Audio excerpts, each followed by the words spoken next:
Good morning. Thank you for starting half an hour earlier than from the conference. I like the 10 o'clock start, I have to say. No. We're too busy here. That is true. That is true. Okay, so my goal here this morning is to continue on from where Larry ended yesterday, and it is to basically complete the description of the canonical reputation model, and using that model, present an essentially complete proof of the reputation bound, and this will really, I think, give you a clean idea of what's going on.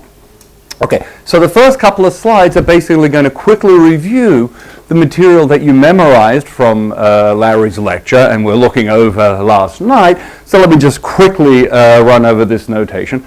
We're thinking about a game in which there's a single long-lived player playing against a sequence of short-lived players. In each period, the players are playing a stage game. There's a finite set of actions for player 1, finite set of actions for player 2, AI being the action set. Y is going to be a finite set of signals, so we're looking at a stage game which is general enough to encompass both games with perfect monitoring and games with public monitoring. Rho is going to be the probability distribution over the signals Y that that monitor the actions of player 1. The ex post payoffs for player 2 are just going to be a function of the action profile and the signals U star, and we just take the expected value over the signals to get player 2's ex ante payoff. And because player 2 is short-lived, of course, in each period he's just going to be maximizing his stage game payoff. So he's going to be myopically optimizing period by period. Player 2 is not subject to intertemporal incentives. Player 2 is going to be uncertain about the characteristics of player 1. So it's a game of incomplete information. We capture this uncertainty in the minds of player 2 about the characteristics of player 1 through player 1 having a type Xi.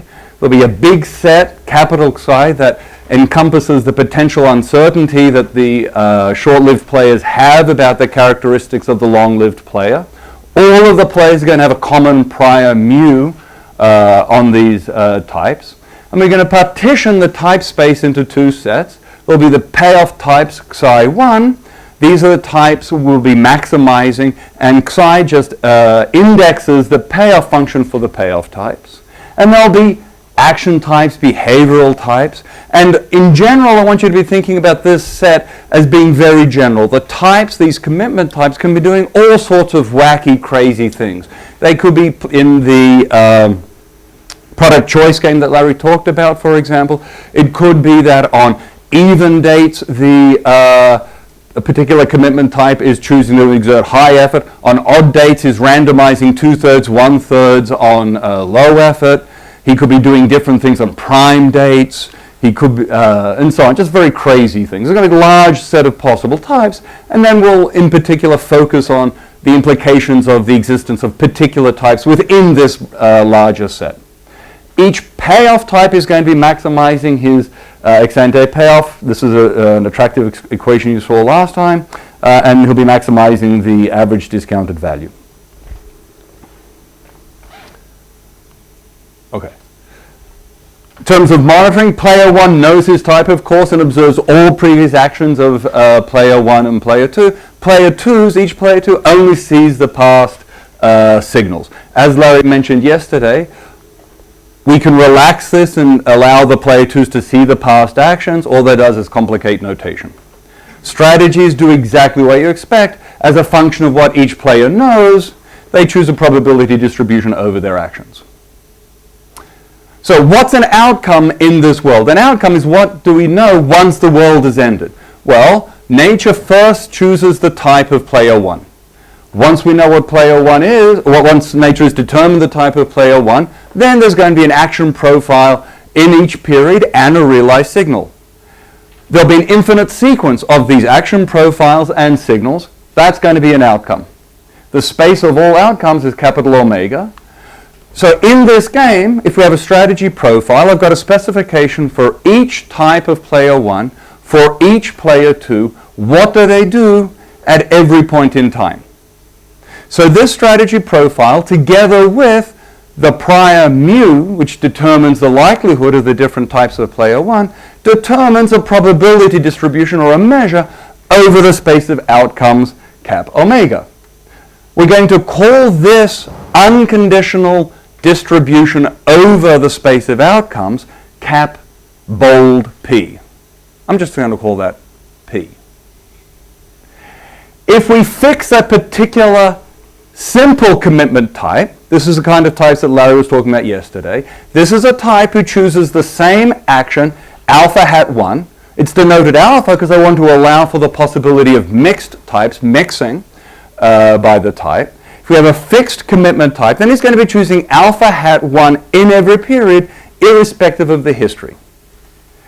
If we have a commitment type, choosing alpha hat 1 in every period, we have the strategy for player 2, sigma 2. This induces a different distribution over the set of outcomes. This distribution I'm going to call P hat. Okay? If we look at all of the other types, they will induce a different distribution called P tilde. So the unconditional distribution over the outcomes is just going to be the average of the distribution induced by the commitment type alpha hat 1 and the distribution induced by all of the other types P tilde, where the weights just reflect the prior probability that we're facing the commitment type psi hat, who necessarily chooses alpha hat 1 in every period. Okay? There'll be a different decomposition of the unconditional distribution for each possible commitment type that we would be considering. But the analysis that we're going to do is going to say, let's just fix one particular type and see what we learn from that. Given a strategy profile sigma, this then allows us to calculate the ex ante expected payoff to any payoff type psi. And that I'm going to call capital U1 of sigma psi. And that's just taking the expected value of the average discounted value of the flow of payoffs generated by the strategy profile, conditioning on the player being that type psi. And a Nash equilibrium is exactly what you would expect. The short answer is that a Nash equilibrium is just a strategy profile in which each player is choosing a best reply to the specified behavior of the other players. What does that mean in our context here? It means, first of all, that for all of the short-run players, for every history that they could observe that arises with positive probability, they're going to be maximizing their stage game payoff. And every payoff type of the long-lived player is going to be maximizing their ex ante expected payoff. So that's the game of incomplete information that we're interested in. Okay? We've got a whole bunch of payoff types. We've got a whole bunch of behavioral types. We've got Nash equilibria of these games. And what we're interested in is fix a particular payoff type. Are there good lower bounds for equilibrium payoffs to that payoff type? Now, why did I put in the adjective good? Well, a boring lower bound for equilibrium payoffs is to ask, what's his min-max payoff? That is an equilibrium lower bound, but it's not particularly interesting. We want to do a lot better than that. And Larry gave you the idea of the sort of things that we're going to do to get these better lower bounds. Now, an important point about these lower bounds is the uniformity across Nash equilibria, the uniformity across the set psi. The only thing that's going to be important in terms of our lower bound is going to be the discount factor, the payoffs to the payoff type that we're focusing on, the particular commitment type that we're thinking about. I've lost somebody. Discount factor. Oh, and the prior probability that we assign to that particular commitment type. So remember that the original, I started off by saying we're thinking about a world in which the player 2s are uncertain about the characteristics of player 1. So if we're going to get a useful bound that we can actually take seriously as telling us something about the real world and not just something about the model, I don't want the lower bound to be too dependent upon assumptions about the beliefs of the player 2s that are implausible. I don't want to be saying that, okay, player 2 doesn't know a lot about player 1, but he knows for sure that he's either the normal type or the Stackelberg type. That sort of defeats the purpose of getting these reputation bounds. We want these bounds where it's just coming from the fact that player 1 can take advantage of the fact that he knows that player 2 might think he's a Stackelberg type, but he understands that, he might think I'm a crazy type who likes to go fishing on Tuesdays. So we want to allow for that kind of uncertainty, and that's why it's important that this uniformity is across the set of types as well as the set of Nash equilibria. Okay, so that's our goal. Our tool is going to be relative entropy. Okay, so that's the part that we're on. So let me, now that I've told you our goal and our tool, let me stop and see if there are any questions. I should, if it's not already obvious, I talk quickly and not always in complete sentences, so wave enthusiastically, not timidly, because I'm also blind. No? Okay. So let me spend a few minutes now just setting the stage. Now, relative entropy is going to be a tool that some of you will know well, and some of you won't have seen before. So I hope you'll, those of you who know well can take a nap, check your email, whatever it is for a few minutes. So let's just think about a set of outcomes, capital X. It's going to be a finite set of outcomes. The relative entropy, it's also called a Kubic-Leibler distance, between two probability distributions, P and Q, over the set of outcomes X, is defined to be the expected value of the log ratio, the log odds ratio, with respect to the probability that's in the numerator. Okay? And it's important that it's in the numerator. So that's just what it is. Okay? I'm going to give you some interpretation of it in a few minutes, but at the moment it's just a function. Okay? We have some conventions on how to deal with zero. Most of these conventions come from just taking limits. The convention for 0 over 0 is so that the nuisance cases don't cause problems for us. Now, when you look at this expression, it is not symmetric. Okay? So I will try to remember to say that this is the relative entropy of Q with respect to P, where since we have this summation over P, you should be interpreting this as the expected value with respect to P of this log odds ratio. Okay? No. The relative entropy is going to be non-negative, so it's kind of halfway to a distance, and importantly, it's only equal to 0 when the two distributions are equal. You can get this just from Jensen's inequality. Okay, so how do we think? Why is relative entropy interesting for our purposes? For our purposes, the interpretive value of relative entropy is that it's a measure of the expected prediction error of an observer seeing a sample of n observations drawn from this set X, where the true distribution is P, but the observer is making predictions according to a different distribution, Q. So we think about having n IID draws from this set X. So what's the probability of a sample of these n draws? They're IID. So each observation X, all right, there's going to be multiple observations of each value of X. Nx is going to be the number of such observations. So the probability of the sample is just going to be the product of all of these probabilities. So that's the true probability of this sample. My observer, on the other hand, who thinks that the sample is being generated by Q, assigns a different probability to this sample. He assigns a probability where the Q replaces the P. Okay, so this is the observer's this is the probability the observer assigns to this sample. So what's the log likelihood ratio of this? Well, we just take the ratio, take logs, and then logs and products turn into the sums of logs. We have nx terms of nx log, and then we've got the odds ratio px over qx. So what does the average log likelihood look like? Well, we're just going to divide by n. And now let's ask what happens as we get arbitrarily large samples.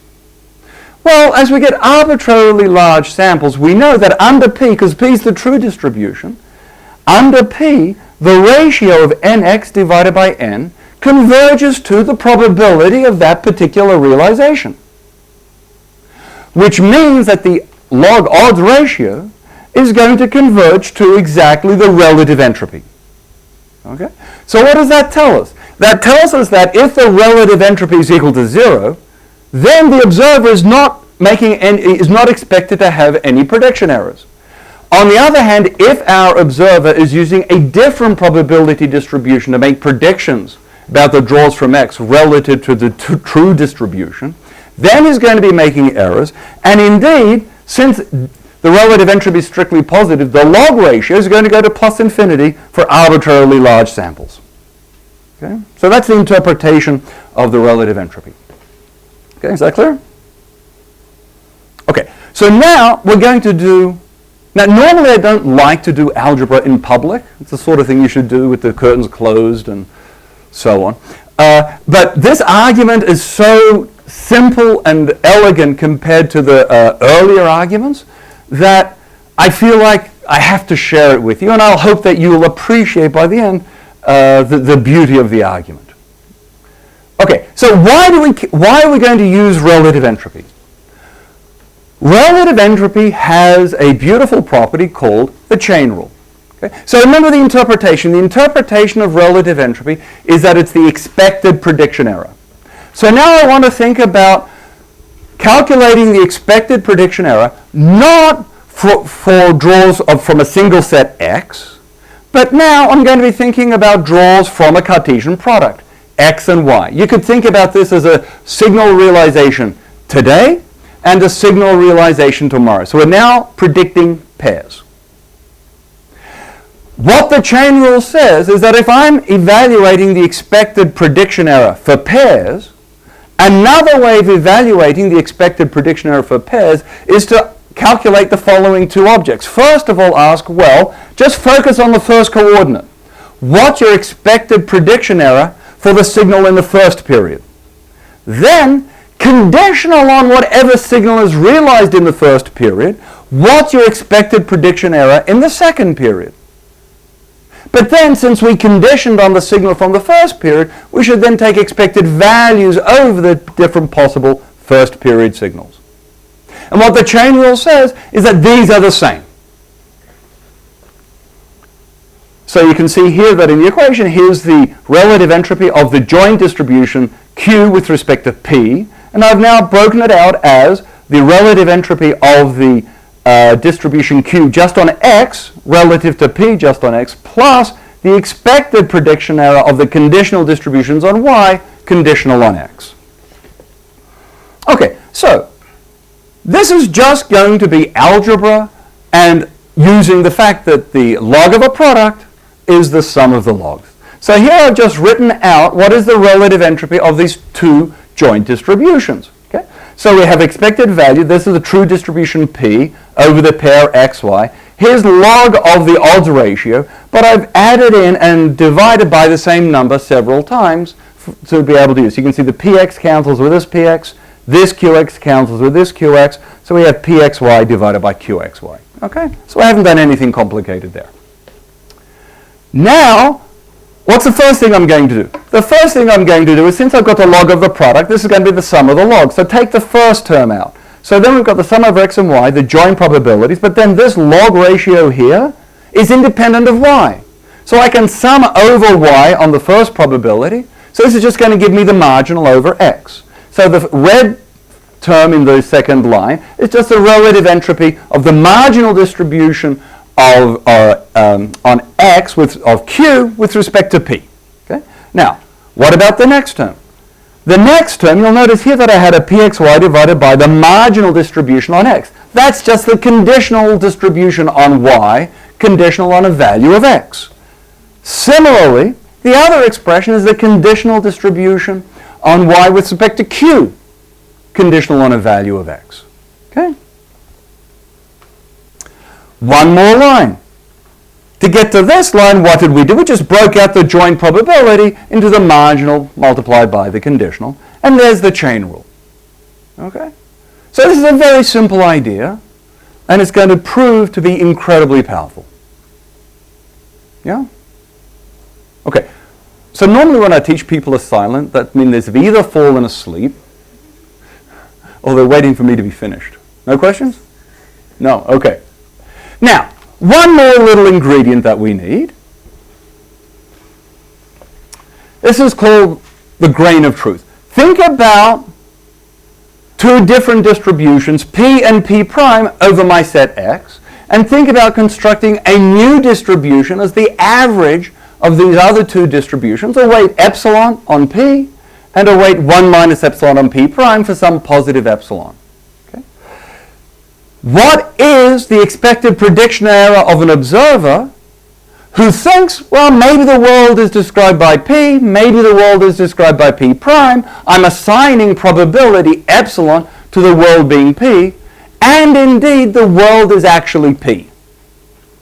Then my expected prediction error is no larger than minus the log of epsilon. Okay, so I'm bounding above epsilon, of course, being epsilon, we know it's a small positive number.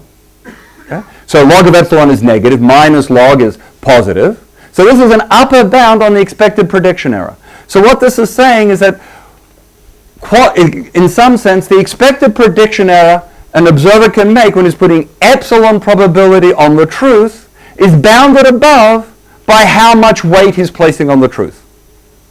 Okay? The closer epsilon is to 1, that is, the higher the ex ante probability that our observer places on the true distribution, the lower this bound is.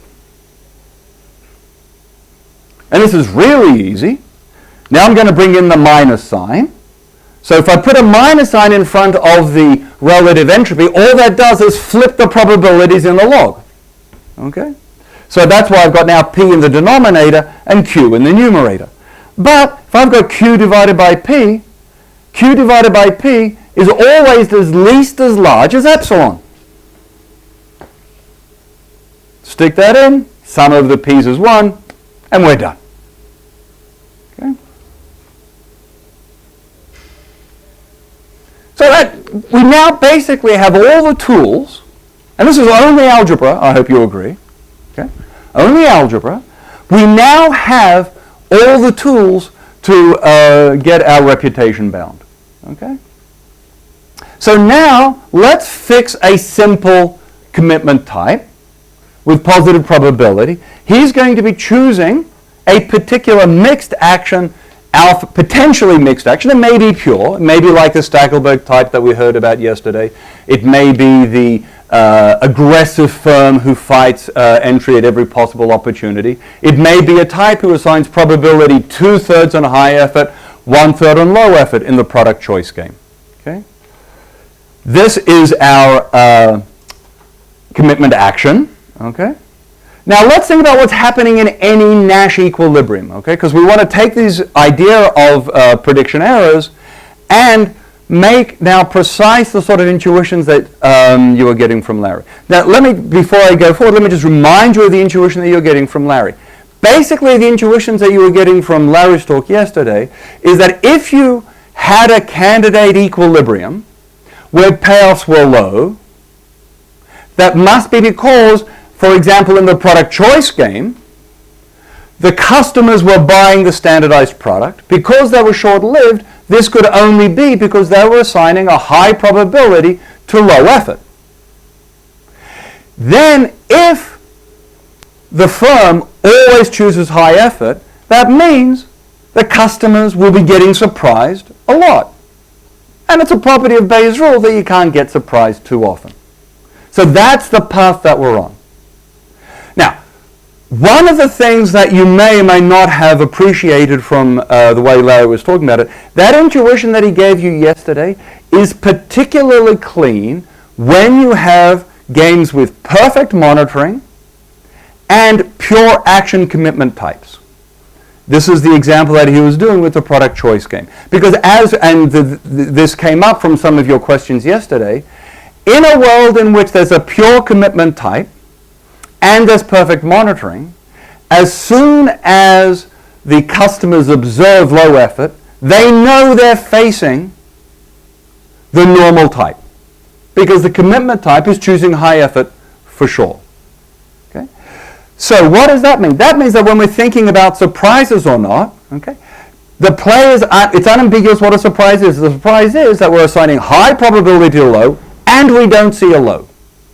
Okay? So that the Bayes rule calculation for bounding the number of surprises in that case is quite simple. In the more general world that we're thinking about now, where we have either for example, full support public monitoring. So this would be the world in the product choice game, for example, where the firm is choosing high effort or low effort. But what the customers observe is a good quality good or a bad quality good. And there's, even if you exert high effort, sometimes you're unlucky and you get a bad meal at the restaurant, for example. And you know, sometimes when you go to a bad restaurant, you can get a good meal. Not often, but it can happen. Okay, so that means that there's a bit of noise in the system. Or equally, think about the case where there's a mixed commitment type. Even if there's perfect monitoring, if the commitment type is a type who chooses probability 2/3 high effort, probability 1/3 low effort, again, what constitutes a surprise is a little bit more subtle. Okay? And the signals that the agents now are updating from have to be analyzed a bit more carefully. So we're trying to capture the same idea of bounding the number of surprises, but cognizant of the fact that things are a bit more complicated. Okay? All right. Now, how does this notion of prediction get reflected when we're thinking about an equilibrium? Well, we fix a particular Nash equilibrium. I've got a probability, a positive probability history, HT2. Okay? Now, occasionally you hear these phrases about positive probability. The place where all this is doing a bit of bookkeeping, because we're typically going to be looking at the case where the payoff type is behaving like the commitment type. So that's clear what's happening there in the histories. But we also need to make sure that we're looking at histories where signals could have been generated with positive probability in equilibrium given the behavior of the short-lived players. Okay, so that was one of the things that's going on in the background. Now, we have a history HT2. In a Nash equilibrium, the short-lived player has to be best responding to the behavior of the long-lived player given the history that player 2 has observed. So player 2 sees a history HT2. That's just a sequence of public signals, which are noisy signals potentially of what the player 1 is doing. Given these noisy signals of the actions of player 1, player 2 is now updating his beliefs over a bunch of things. He's updating his beliefs over what kind of type is he facing, which particular payoff type, which particular behavioral type. Even given, let's suppose he knew which behavioral type he was following. He's then also having to update his beliefs over what kind of private history, what sort of actions had player 1 actually chosen. Because the behavior of player 1 this period depends non-trivially not just on the signals that he's seeing, but potentially also on his own past behavior. So player 2 is also having to form beliefs over that. This is sounding kind of depressing at this point. Okay? So whenever it's depressing and you got a big expression, you just call it one letter, and then you feel a lot better. Okay? So that's why I call it alpha 1 HT2. Right? I mean, what could be simpler? Right? This is just a history for player 2, and the interpretation of alpha 1 of HT2 is precisely, this is player 2's prediction over player 1's behavior. Okay? So it's exactly capturing all of the complicated updating that I talked to you. I don't have to know how to do it. The player 2's do, and I'm confident they did it right. Whatever they did, they came up with this expectation over player 1 strategies, which, as I said, are a function of the player 1 histories and the player 1 payoff type. Okay, is that clear? Okay. Now, what does it mean to say that player 2 is best responding given this history? It just means that he's going to be maximizing his expected payoff. Remember, player 2 is short-lived, so he's just maximizing his stage game payoff, U2 star. There's the ex post payoff. There's going to be the signal realizations that are generated by the actions. What's the probability distribution determining the actions of player 1? It's just this alpha 1 that we talked about here. And this slightly broader notation is just describing what is the probability that this distribution alpha 1 assigns to the action A1. Okay, so that's all player 2 is doing. Okay? Excellent. Now, at this history, then, given player 2's prediction over how player 1 is behaving, player 2 also has an associated predicted distribution over the generated signals. That's just going to be rho alpha 1, right? So we're just going to take expected values over the different probability distributions over the signals, conditional on each action choice that player 1 could make, multiplied by the probability that player 2 assigns to player 1 choosing that particular action. Okay? So that is player 2's predicted distribution. Let's suppose that, in fact, that's not what player 1 is doing. Let's just suppose that player 1 is indeed playing according to alpha hat 1. Then the realized yes. Oh, wait, can I finish my sentence? Thank you. So then under alpha hat 1, we're going to get a different probability distribution over the signals. So all I'm doing is replacing alpha 1 with alpha hat 1, and I'm going to call that p hat. Importantly, p hat is independent of the, for the notation, p hat's independent of the history. This p is not. Yeah? Just got lost. What is A1? A1 is a particular action for player 1. So capital A1 is the set of all possible action choices for player 1. Little a1 is just the generic element of this big set. This is an action in current period. In the current period, exactly. Now I'll try and use the language that when I say action, this is what happens in a single period. Yeah. Strategy is what happens over time. Yeah? Can you repeat the timing? I think that sure.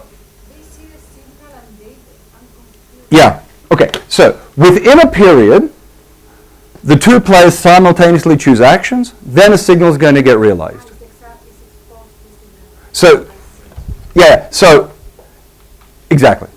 But when player 2 here, this history HT2, I should have written out what the history HT2 is the signal realization Y0, Y1, Y2, up to YT minus 1. So player 2, when he's forming these beliefs here, is using the history of all past signals. And then, not surprisingly, given everything that we've been talking about so far, the reason I'm talking about this is that I'm going to be now keeping track over time of the degree to which player 2 predicted signals are similar or different from the actual distribution of the signals. Okay, any other questions? Yeah.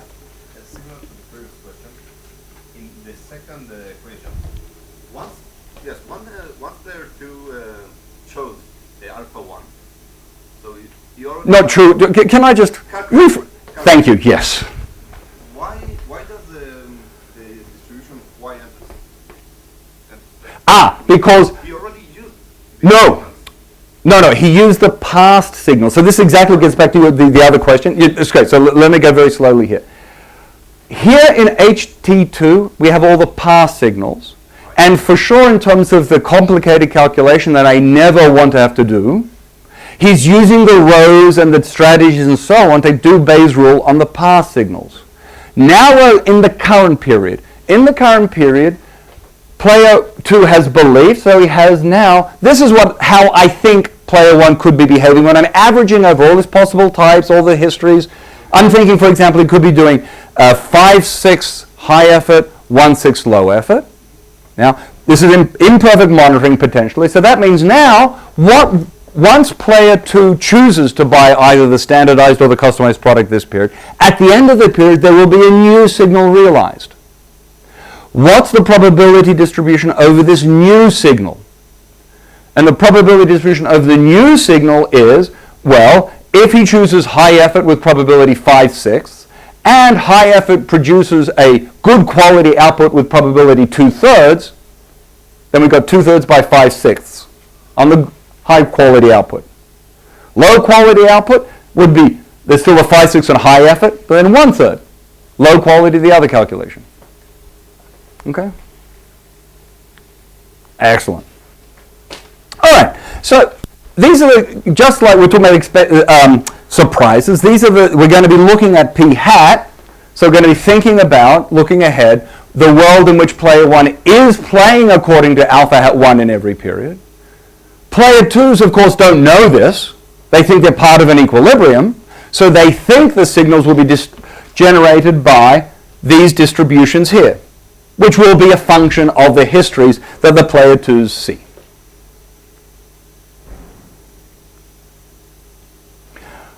I'm going to call the relative entropy of P HT2 with respect to P hat player 2's one step ahead prediction error. So what does one step ahead prediction error mean? It just means that in this period, when he's making his decision, given the history HT2 that he sees,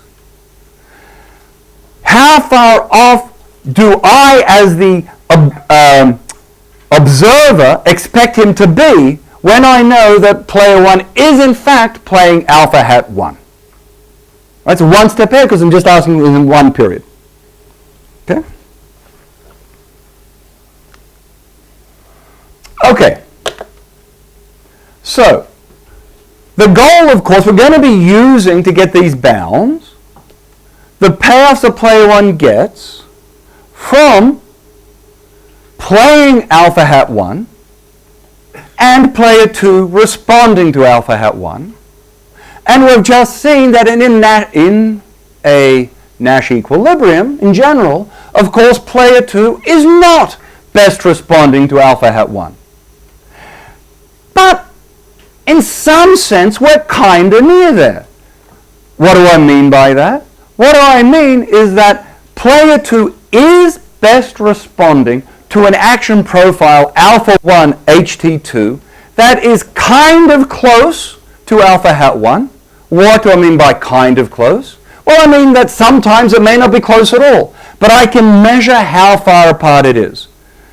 My measurement of how far apart the action alpha hat 1 and player 2's prediction of player 1's behavior, the way I'm going to measure this distance is not Euclidean distance in the distributions over actions, but rather I'm going to measure how far apart these actions are by how far apart are the predicted probability distribution over the signals. That's going to be my measure of how far apart the actions are. Now, a sensible question to ask at this point is, why on earth would you do this? The fact that I'm standing up here and doing it, the obvious answer is because it works. Okay, so you shouldn't be satisfied with that. We have to do some other things. Okay, but for the moment, I ask you to take it on faith that it's going to work part of the way, and then we have to unfold what that means as well. Okay? When you say it's going to work, what do you mean? It'll get us the result that I want. But what does that mean, you ask? What result do you? The reputation bound. I see. So again, all this is about bounding prediction errors. So all the intuitions about bounding prediction errors. The only things that player 2s can ever see are the signals. So if we're going to be getting this result from bounding prediction errors, we have to be working on things that look like this. Now, I haven't given you a lot of structure on the sort of signals that are being generated from the behavior of player 1. So for sure, one of the things that you should be keeping in the back of your mind is that, you know what? It could be that the monitoring in this game is terrible. How terrible? Well, let's just suppose that the signals are completely uninformative. No matter what player 1 does, I always see high output with probability a half, low output with probability a half. But notice what that means. If the signals that are generated turn out to be independent of the behavior of player 1, then in terms of prediction error, player 2 never makes a prediction error. Because it doesn't matter if he's predicting correctly player 1's behavior, he'll never see it. And if he can't see it, we can't do anything. Okay? So it would be wildly optimistic to expect to get a reputation bound when player 2 can't learn anything about things that we care about. Okay? So the point of this measure is this is something that actually has traction. Okay? Then the other question is going to be, how does this relate back to the things that we really care about? But that's going to be a separate question rather than the prediction component. Okay? Okay. So, to bound player 1's payoff, therefore it's going to be enough to bound the number of periods in which this expected one step ahead prediction error is large. Okay. So that's the path that we're on. Okay. So, remember I had the grain of truth. And you somehow knew this was going to be coming back quickly. So now I'm just going to fix t. So looking at what's been happening over the first t periods. I can then think about the world of prediction for our player 2s as thinking about the whole t periods.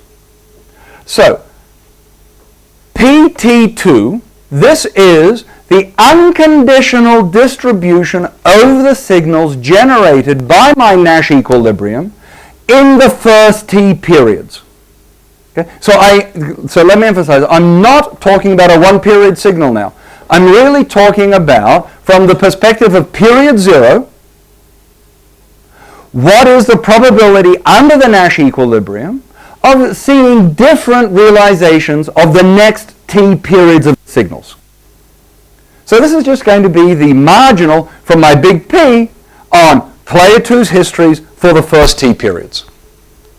Okay?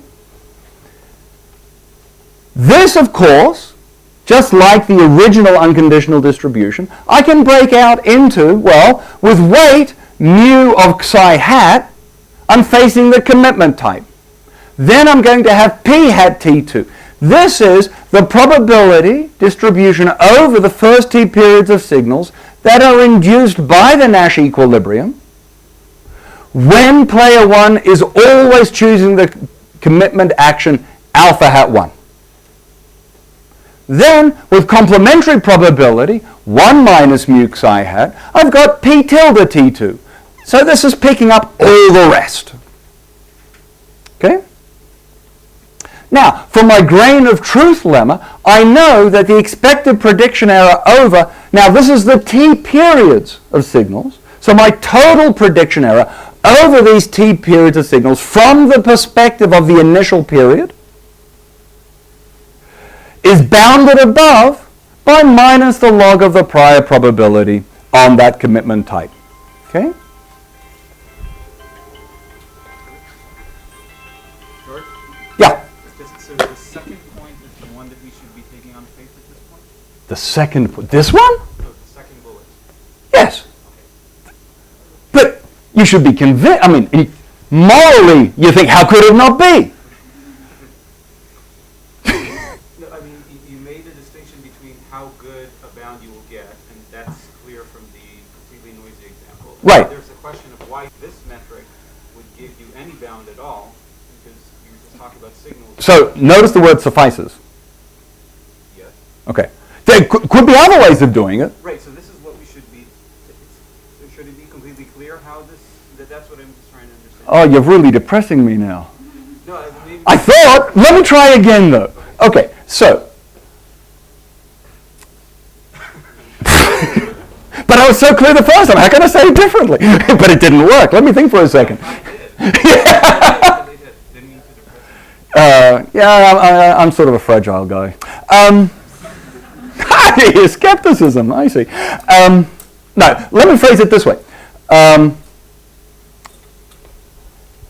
What you see from the first bullet point is that in equilibrium, we have a notion of how close to best responding to the commitment action you are using this prediction, let's call the entropy metric, right? Bad choice of language, but you'll forgive me, okay? Now, and this is the part you should take on faith at this point because I didn't give you an example. It's in examples it's easy to calculate payoffs as a function of how close to best responding you are alpha hat 1 with respect to this notion of closeness. Okay, so that's the part you should be taking on faith. Okay, yeah. But given that, then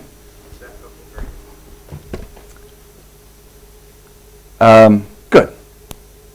Okay, so now, but this is this is a step forward because what have I done? I've just bounded my total expected prediction error over these t periods, and notice that this bound here is independent of t.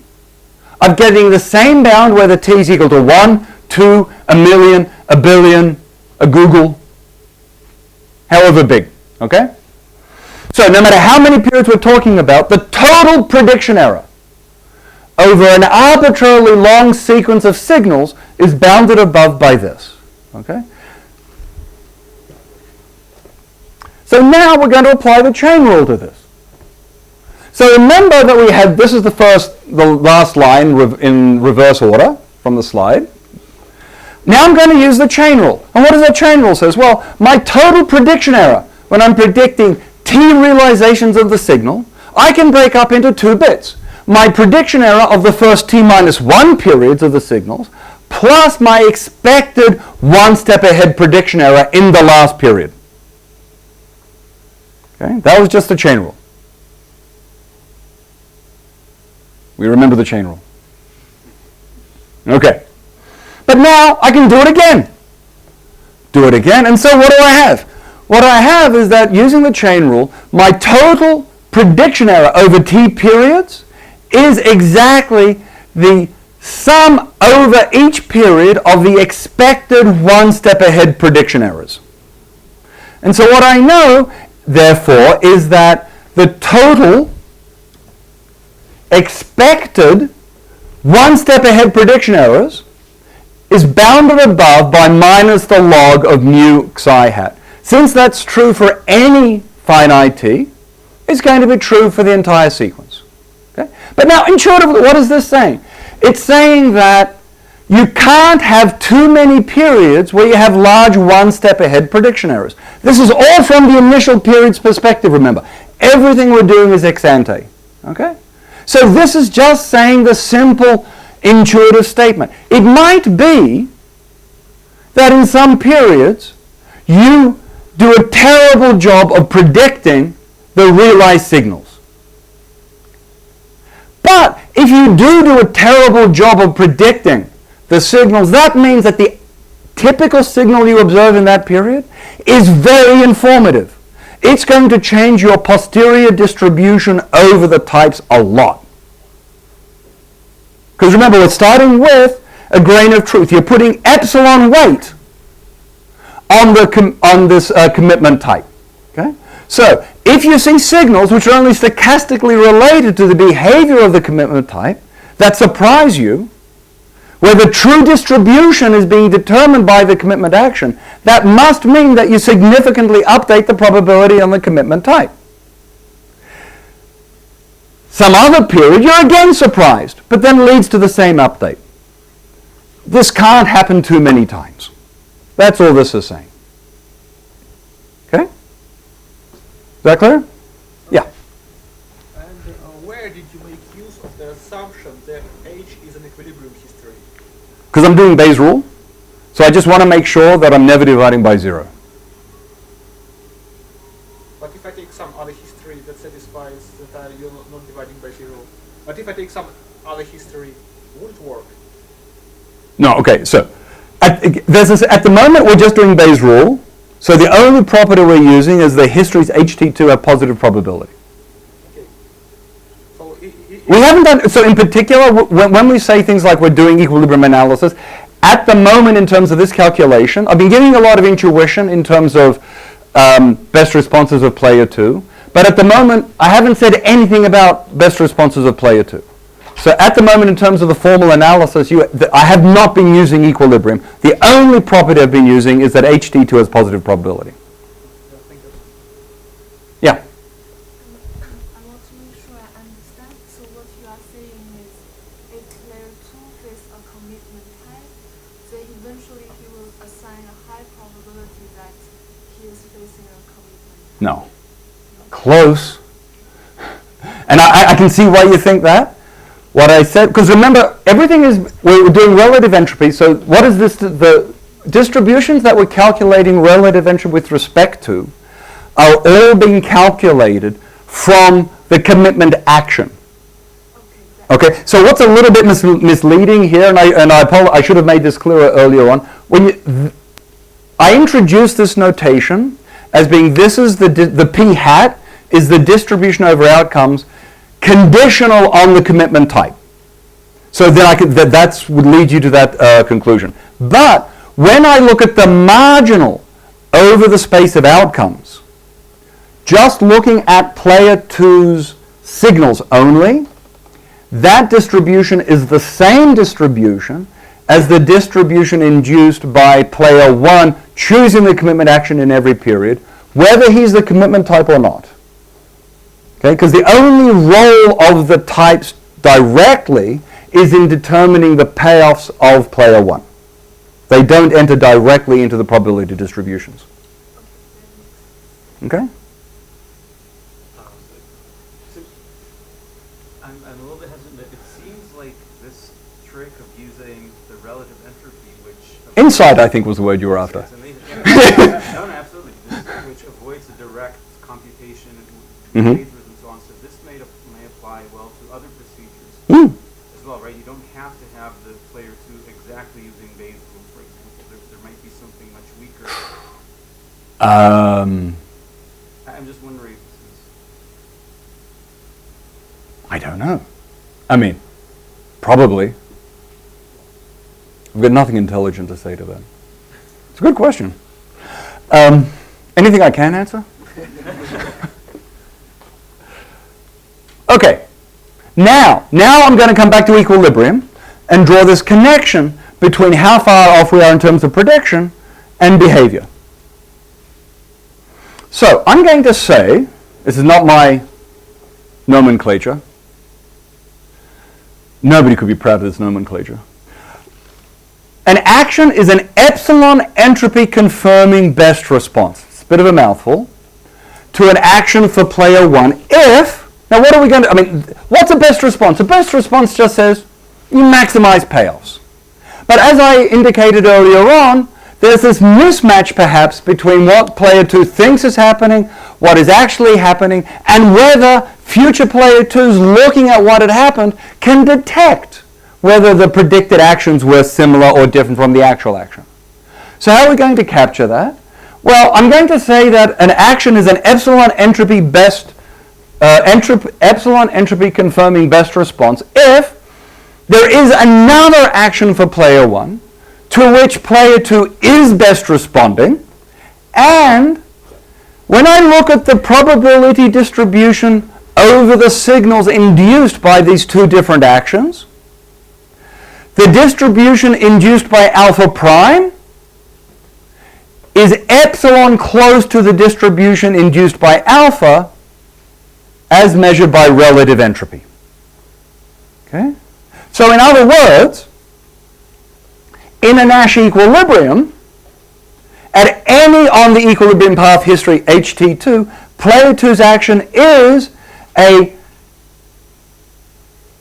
P, the distribution induced by what player 2's predicted distribution over the signals relative to P hat's distribution over the signals, entropy confirming best response to the commitment type. Right? Now it may be, as I said, that this may be a large number, maybe a small number. We've seen that it can't be a large number too many times. Okay?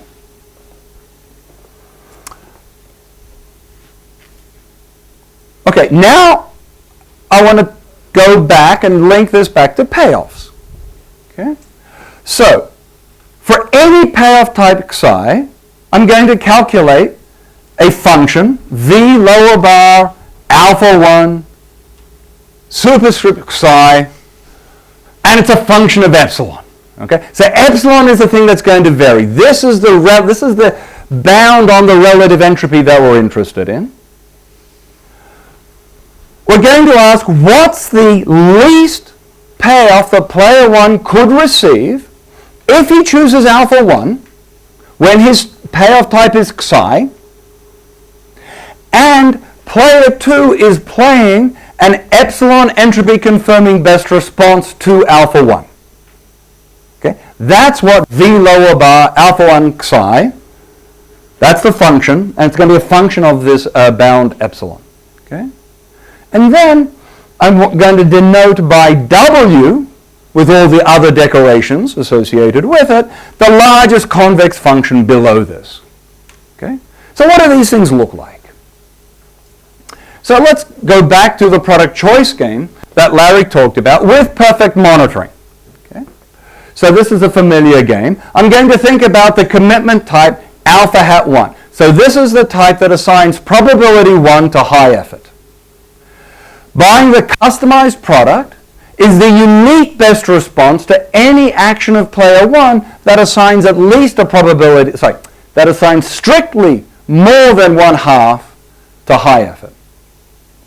As soon as player 1 is randomizing 50-50 between high effort and low effort, now the standardized choice is also a best reply for player 2. Of course, player 1 wants player 2 to be choosing the customized product.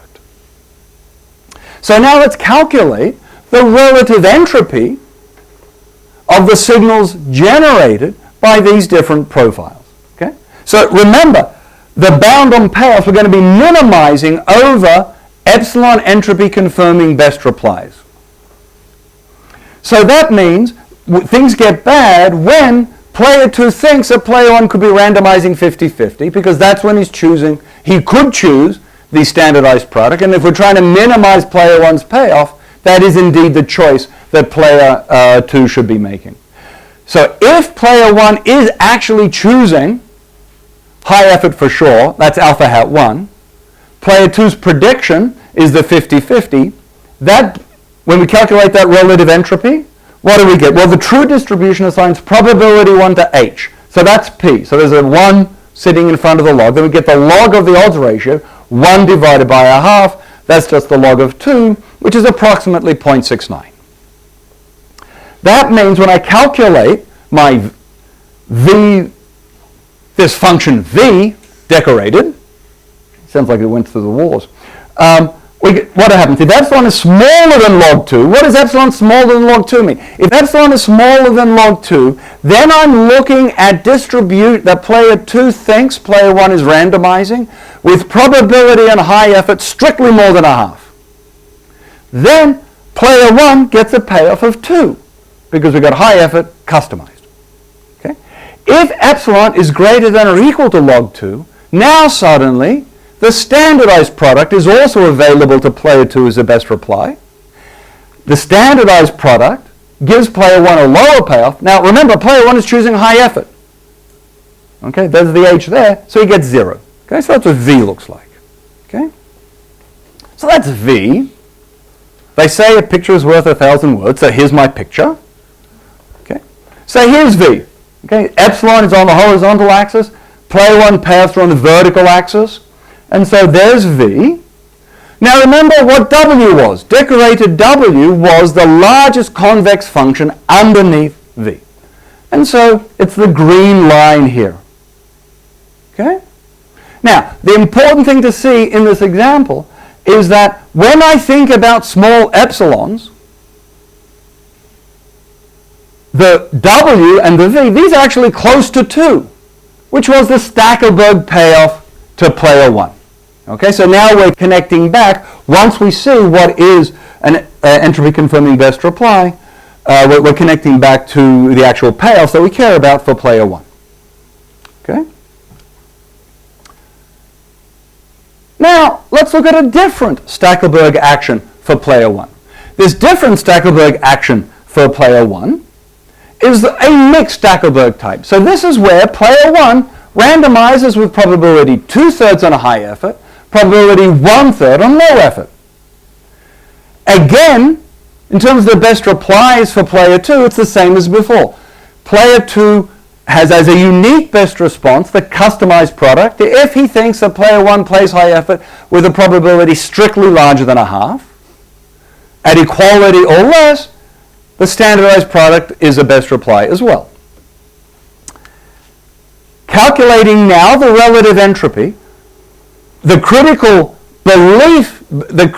believed distribution for player 1 is the 50-50 randomization, because that's exactly where the standardized product becomes available as a choice for player 2. The true Stackelberg action was alpha hat 1 now. We calculate this relative entropy. So now this is 2/3 on head, so that on high effort. So we get 2/3 log of the odds ratio plus 1/3 log of the other odds ratio. We just do some complicated high school arithmetic, and we get 5/3 log 2 minus log 3. So that's approximately 0.06. Okay? So notice what's happening here. 2,000 words I've saved you now. So now on this picture, I've graphed both. Okay? And you'll notice that the functions for this new Stackelberg type look very different. First of all, when epsilon is really, really small, okay, then the mixed Stackelberg type gives strictly higher payoffs to player 1 than the pure Stackelberg type, and that's precisely because with probability 1/3, he's able to choose low effort while the customer is still choosing the customized product, which is great for player 1. Okay? But then it plummets very quickly. Why does it plummet very quickly? Because the Stackelberg action, this true distribution that we're calculating the relative entropy with respect to, is closer to the 50-50. You get into trouble more quickly. Okay?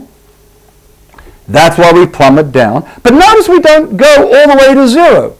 We're not going all the way to 0 because there's a bit of good news in playing alpha hat 1 when player 2 is choosing the standardized product, because at least you're choosing low effort with probability 1/3. And that's where you get the 1/3. Okay? So keep those pictures in mind.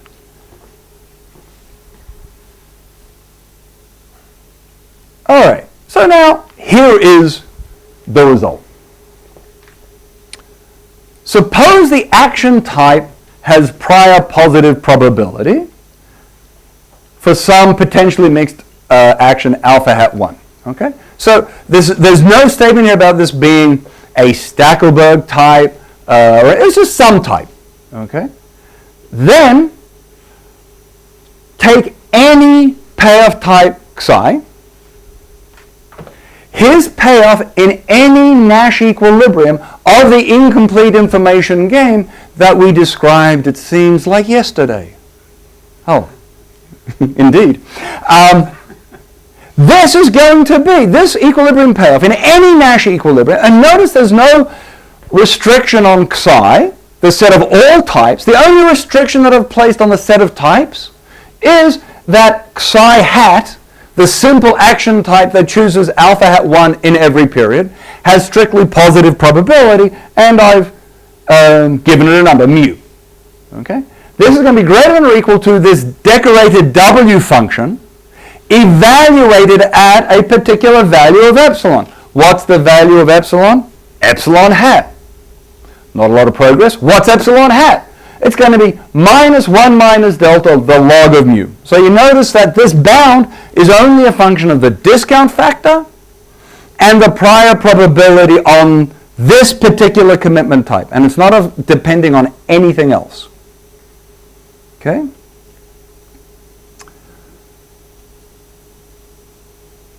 Okay, I've said all that already. So before I go into the proof, any questions? Yes? Can you explain the reason why I have this epsilon hat of 0 when the discount factor is 1? Say that again? So when the discount factor is 1, you have this epsilon. When the discount factor is not 1. Oh, so it's not. It's all, the discount factor is always strictly smaller than 1. Okay? That's, yeah, okay.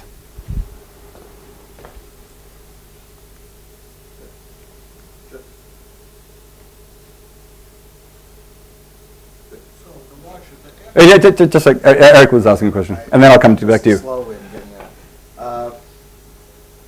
This is a particular lower bound.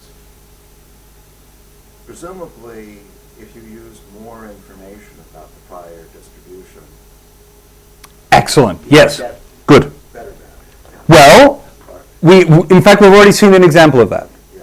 If you look at this picture here, okay, because notice, so, okay, in fact, I should have given you a long, I'm going to use, actually, your question is always an entree. We're going to tie back to the comment that Larry made, and I'm going to answer Eric's question, if I remember, hopefully. What's delta doing here? Again, I mean, the intuition that Larry was giving you, which is the right intuition, is that if I'm going to be, the way I'm going to get this bound is I'm going to have the payoff type behave as if he's the commitment type. So there are going to be periods in which he misses, right? Because player 2 is not best responding to the commitment type. So we need discounting to kill off what does that mean? The closer to 1 delta is, the less costly it is to incur costs of choosing the commitment action alpha hat 1 when player 2 is not best responding to that action. The closer to 1 delta is, the less costly that is. Okay? Now, but what does that mean? It means that when I've got some different commitment types will have different probabilities. I'm going to have some discount factor.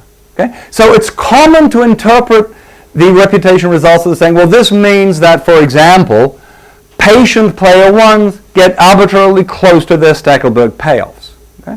But of course, literally, we're thinking about worlds in which there is a player 1 who has a discount factor that happens to be close to 1. How close? Well, it's going to be close. Now, let's go back to this picture here. Fixed delta. It's close to 1, but it's not equal to 1, of course. Now think about a world in which the uninformed player 2s assign positive probability both to the type who chooses high effort for sure and the type who randomizes 2/3 on high effort, 1/3 on low effort. And now do the thought experiment of comparing two different worlds.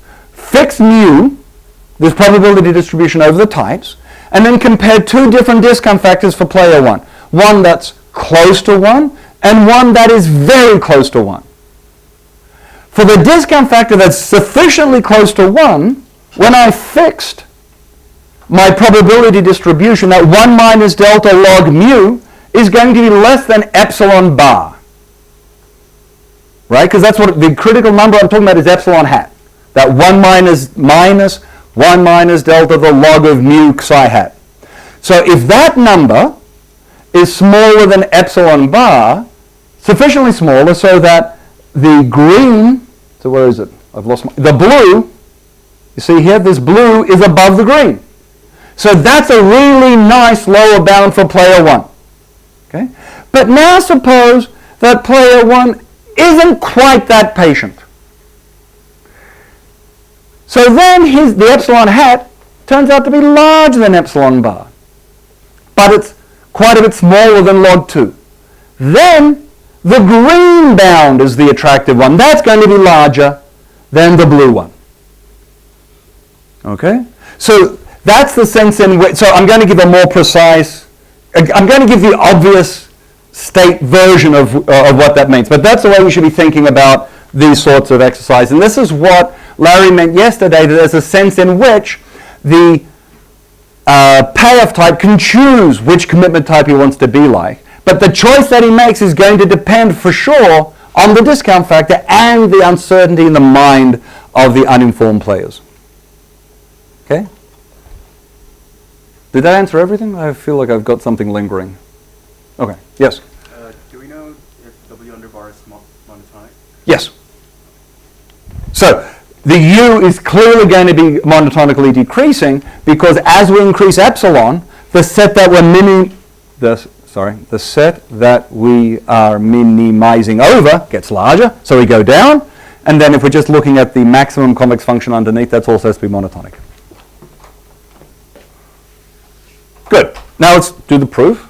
Oh, excellent. All right. So again, this is just going to be, it's all going to fit on one slide. Few lines, but it's all going to fit on one slide, and it's really just one long sequence of inequalities. Okay? So we start off by fixing a particular Nash equilibrium, sigma 1 prime, sigma 2 prime. Now, because it's a Nash equilibrium, we know that the path to player 1 of type psi, which I've written here in the first inequality, the first line of this equation, he always has the option of choosing alpha hat 1 in every period. Right, this is another strategy that player 1 has available. If he does do that, the payoff that he receives can be no larger than his equilibrium payoff. So that's the first inequality that I've written here. So, and I've indicated in red what changed when I went from playing my equilibrium strategy as a type psi to behaving as if I'm the commitment type and choosing alpha hat 1 in every period. So what changes? Well, we don't have this complicated conditioning any longer, because once player 1 is always choosing alpha hat 1, the remaining uncertainty in terms of generating the future signals and so on is just going to be captured by p hat, the probability distribution of the signals, okay, generated by the commitment type's action in every period. Player 1 is always choosing alpha hat 1 in every period. The strategy for player 2, of course, is unchanged, and of course we're looking at the payoff type psi for player 1. Okay, so now we saw before that in any Nash equilibrium, this choice of player 2, now this is where equilibrium comes in. The choice of player 2 is an epsilon entropy confirming best response to alpha hat 1, where the epsilon is going to be given exactly by the one step ahead prediction error of p ht2 with respect to p hat. Okay? So then we know that what is V, decorated V? This was the minimum over player 1's payoff when he's choosing alpha hat 1, given that player 2 is choosing this epsilon entropy confirming best response. Okay? W was the largest convex function one more time. W is the largest convex function below U. So I've just replaced V with W. So we get another inequality. Why did we introduce W? We introduced W because it's a convex function. So now we have to appeal to Jensen's inequality. Okay, so it's a bit more than algebra, but not much more. So if we appeal to Jensen's inequality, I can just pull W outside. We pull W outside, and what do we see here? We now have W of this big ugly expression. But what is this big ugly expression? This big ugly expression is the average discounted value of the total prediction error. But you know, this is bounded above. If I'm taking the average discounted value, that's bounded above by the total prediction error, which we have already bounded by minus 1 minus delta log mu psi hat. And so there's my epsilon hat. And that is the whole proof. Okay? All right. I think we need to applaud the proof. Come on. I mean, exactly. I got it. The first time I saw this proof, I was just, because the previous proofs of this result, like the proof that you'll find in my book with Larry, that was Judas Wren, was fun. It's a lot more work. And I could never have presented it in this amount of time. Okay? Moreover, if you think, I mean, everything we did here, I'll go to how general it is later. Okay, but yeah, a thing of beauty. All right, so now let me sort of make more formal the discussion that I had earlier on, which is, you know, can we say a little bit more? Because what this did was, notice that we picked some payoff type, we picked some commitment type, and we had a bound from that particular commitment type. And as we discussed, we might be able to improve the bounds if we started to use more information. Okay. One way to do it is to sort of fix delta and ask what would the mu's look like. That's that'll give you more information, but it's going to be a very clunky kind of result. A cleaner way where we take seriously this idea of just looking at very patient players is to do the following exercise. Oh no, this is not the corollary I wanted. This one just said the obvious thing, which is if we have this, well, given this, making delta close to 1 means we should be thinking of 0. But let me just, so ignore the last 3 minutes of what I just said. We have to come back to what this object is. In the product choice game with perfect monitoring, this is just the payoff that player 1 gets from player 2 best responding to alpha hat 1. Okay? But when there's imperfections in the monitoring, it may not be. So I want to come back to that. I'm going to come back to it right now. Okay? So what is the critical question here? The critical question is whether the signals are informative about the actions. So, if we're talking about a pure type, then a sufficient condition for zero entropy confirming best replies to agree with the set of best replies is simply that action by action we get a different probability distribution over the signals. If we have a mixed type, a mixed action profile, then we need the same condition to hold for mixed. This is a bit stronger when you require it for mixing. Okay? So what are the sort of things that we're excluding by this? Well, if you have a world of simultaneous move games and just imperfect public monitoring, this is just ruling out degeneracies in probability distributions. An important setting where this has real bite is in extensive form games. If we think about players playing an extensive form game like the chain store paradox, the natural way to interpret this game is that the terminal nodes reached in the extensive form stage game are the signals of the action profiles in the game. So in particular, if the entrant decides to stay out, okay, then no future entrant would observe whether the incumbent would have fought in that period. Okay? Now it turns out that in the chain store game, that turns out not to be important. If you do the calculations, you'll see things still work out the right way because of the structure of the game. Another game where things don't work out nicely is the purchase game. In the purchase game, it's sort of just a not a reinterpretation. It's a lot like the chain store, but different. What's the purchase game? In the purchase game, first, the short-lived players decide whether to buy the good from the firm or not. Then if the short-lived player buys the good from the firm, then the firm decides whether to exert high effort or low effort. And the structure of payoffs is such that the customer only wishes to buy the good if the firm exerts high effort. He doesn't want to buy the good if the firm exerts low effort. And the firm always wants to exert low effort. So it's like service. So firm decides exactly. After the Precisely. Exactly. Now notice what happens in that game. In that game, what would be the Stackelberg action? The Stackelberg action, again, is for the firm to commit to high effort. Because if the firm can commit to high effort, then the customers are happy to purchase. Everybody's happy.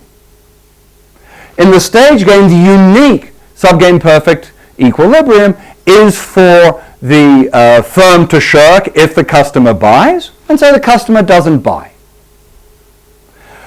Let's suppose that in the incomplete information game, there is a Stackelberg type in there. There's a firm who will for sure produce high effort, exert high effort if the customer buys from him. Can the normal type build a reputation for exerting high effort? And the answer is not necessarily. The problem is exactly the failure of identifiability. If the customer doesn't buy, then the firm has no opportunity to show that he will exert high effort. So if we think about epsilon entropy confirming best replies, how does that get reflected? I'm now extending in a natural way the definition because the distribution over the signals is a function of both the firm's action and the short-lived player's action, which is what we would do in the fully general model. Not buying is a zero entropy confirming best response to high effort. How could this be, you say? Well, not buying is a best reply to low effort. The distribution induced over signals of high effort, don't buy, low effort, don't buy, is the same because the customer doesn't buy. And indeed, in that game, it is possible to construct a sequential equilibrium in the incomplete information game in which the customer never buys and the firm cannot build a reputation.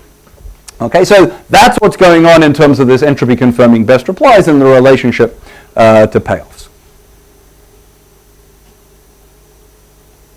No, I thought I had another. I see, I apologize, the slide disappeared. Or I dreamt that I put it in. It's very curious. Okay. I'm sorry? I do have a, yeah, I know, it's a bit dangerous. Yeah. It's going to be words. Okay, so now I want to go back to, before I describe how general the result is, what is a nice way to try to get a tight bound where we really allow the player to be very patient? Well, we phrased everything so far in terms of fix a commitment type. If that commitment type has positive probability, here's a lower bound on the payoff type, size payoff, as a function of that particular commitment type. Now, if I so to my taste, from a positive point of view, that is sort of the meaningful version of the result, because this is all being driven by the idea that player 2 is uncertain about the characteristics of player 1. So there's a sense in which this is being motivated by the idea not that player 1 has a desire to be thought of as being as being a great guy, but rather it's plausible to believe that the player 2 could think that this is the way he is. There are some games where the Stackelberg type just isn't plausible, and we should be thinking about what are plausible sets of types that the uninformed player 2s could be assigning positive probability to. That said, if we wanted a result that would get us the tightest possible bound on player 1 payoffs, the way to do it is the following. If we want to restrict attention to pure action Stackelberg types, then a sufficient condition to get the Stackelberg payoff lower bound is to require that the beliefs of the uninformed players have as a support the pure action Stackelberg type. Okay? Now, more interesting, and this came up yesterday, is if we think about the mixed action. Okay? There is no optimal mixed Stackelberg type because of an openness problem in the payoffs. Okay? But in terms of calculating bounds, we can do effectively as good. What would I do? Take the simplex over player 1's actions.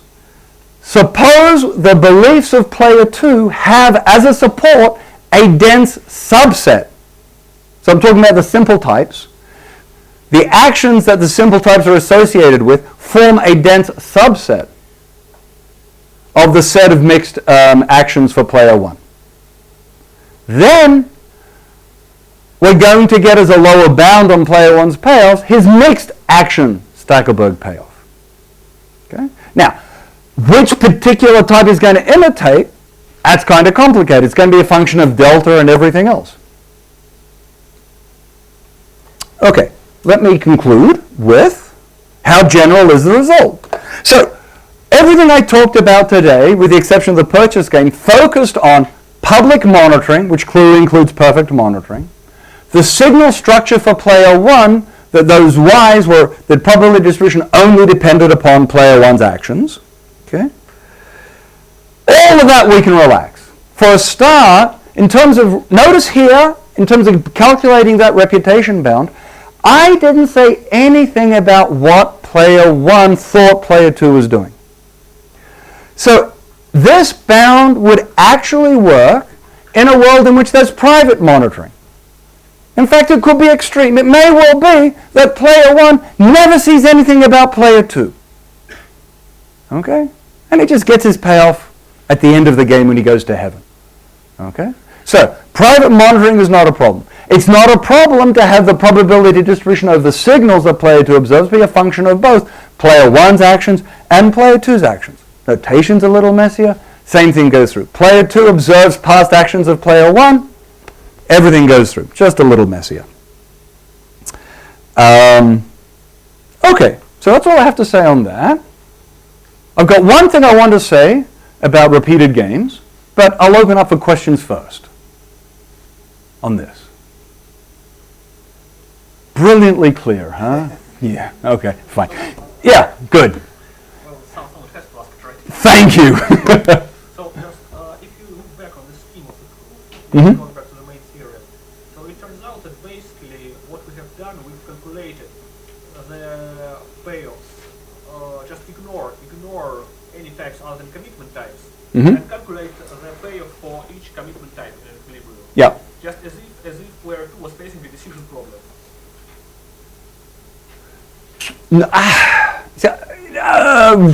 Player 2 is facing... No, I mean, there's a sense in which, from the individual player's point of view, they're all facing a decision problem. Because in equilibrium, they believe they know what the environment is like. Just before you said that player is pretending to be one of the commitment types, he actually never used his abilities. His abilities. So you said that the player 2 faces some distribution of public signal, and he thinks that they are generated only by commitment type. No, player 2 thinks that they're generated by the equilibrium distribution. Player 1, the payoff type, is asking, well, what would I get if I were to play as if I was the commitment type in every period? Yes, but then we were doing, but when we were doing calculations, we actually considered only the distributions arising from commitment types. No. All of those relative entropy calculations were always, we were comparing two different distributions. We were calculating a true distribution from and this is from player 1's point of view. Right? So, it's sort of not explicit, but there's a sense of the bound that we calculated. At the end of the day, what's really important is what does the payoff type for player 1 think he can get from an ex ante perspective at the beginning of time. So when I talked about the true distribution and all that, that was from, in a sense, this is because we're saying from player 1's point of view, he knows that by choosing alpha hat 1 in every period, he can induce a particular distribution over the signals. The PHT2, which is player 2's prediction over the signals, given the history that player 2 sees, this is the distribution that player 2 calculates using the unconditional equilibrium distribution. And this is done in every period. And so the numbers that we're really trying to get a handle on is how many times can the expected error in making predictions under this unconditional distribution that player 2 is using, conditional only on the history of signals that he sees, how many times can that be different from p hat, the true distribution? Now, the thing that's sort of hidden behind that, and even though I say it's just algebra, it's important to take a step back and say, even though it's just algebra, that big E, that expected value, there's a lot going on there conceptually. Because what that's saying is that when I say that I've got this predicted error from P, HT2 relative to P. Now, there will always be some history of signals for player 2 after a long period of time where there will be a big prediction error. The critical thing is that on average, the prediction error can't be large. Now, what am I averaging over here? I'm averaging over the sequence of signals that player 2 has seen.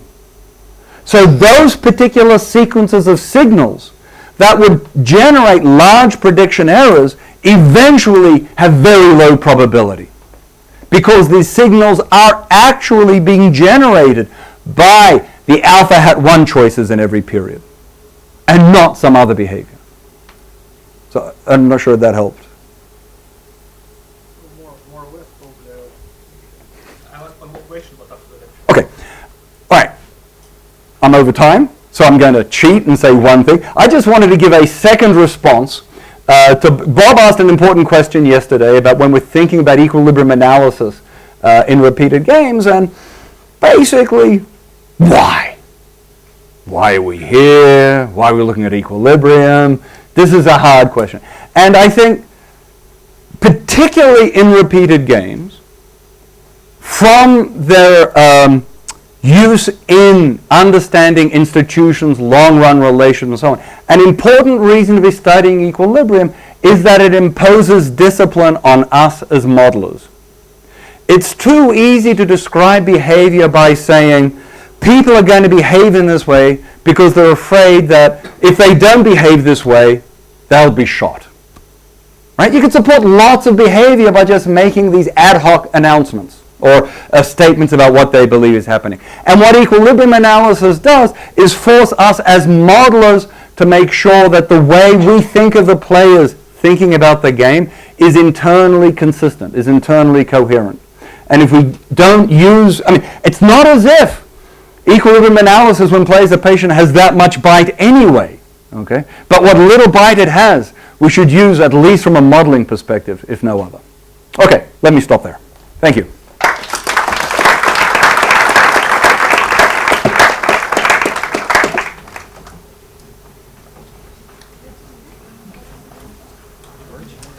This is Olivier's paper. Yes.